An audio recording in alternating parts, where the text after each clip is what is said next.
jarama musidɓe mi salmini on nokku kala ko wontirɗon e yewta ɗo fi général Mamady Doumbouya ko ɓe woni yewde ɗo kon nini hiɓe ɗaynude en hiɓe wiide ɓe organisa élection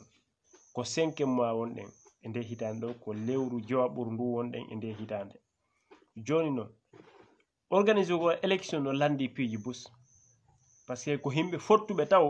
wawata yabde élection ko si en yewti en famodiri a addi sarti ma mi addi sarti an on yewti en famodiri en haalden joni e yawa élection ko ɗum wowɗen hiide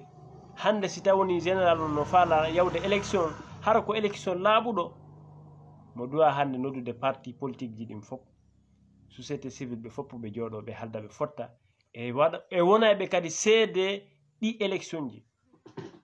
wonaɓe seede ɓe daaraɓe ɓen anda ko ɗum ɗo yawti ɓeɗo kadi jooɗo halde fotte wiyen joni e yaw élection kono ni ɗum ɗo fof waɗani hiɓe wiide ɓe yaha élection ɓe ino woodi koɓe jokki no woodi koɓe woni wadde si juuti laaɓay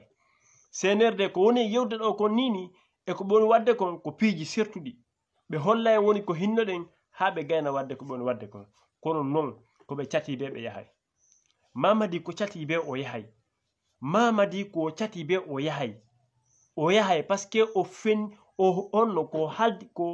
aadi ko ƴetti kon o hunnani aadi o goto alana Mamady confiance hande jokkuɓe Mamady ɓe fof ko par ce que ko intérêt maɓɓe ɓe jokki ko mbuuɗi ɓe jokki ko intérêt maɓɓe ɓe jokki woni ministre woni mouvement kala jokkuɗo Mamady hande ko intérêt muɗum jokki ala jokkiɗo Mamady saabu no jogui confiance e makko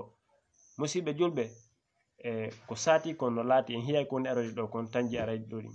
par ce que luttirtani leydi ndin ko hawtandi laamu ngun kadi ko hawta ɗum goto wata yimɓe seeɗa ɓe wata halorde ɗum ɓe fenana jama on ɓe waɗa piiji ɗin fof jama on accana ɓe wawata marsude pe kadi no ƴettede par ce que ɓeɗo ko ɓe darte ɓe itte kaɓe wonno ɓe iway ɗon ɓe iway koko hawta ɓe jogiti musidɓe julɓe Allah fawen jam partage vidéo on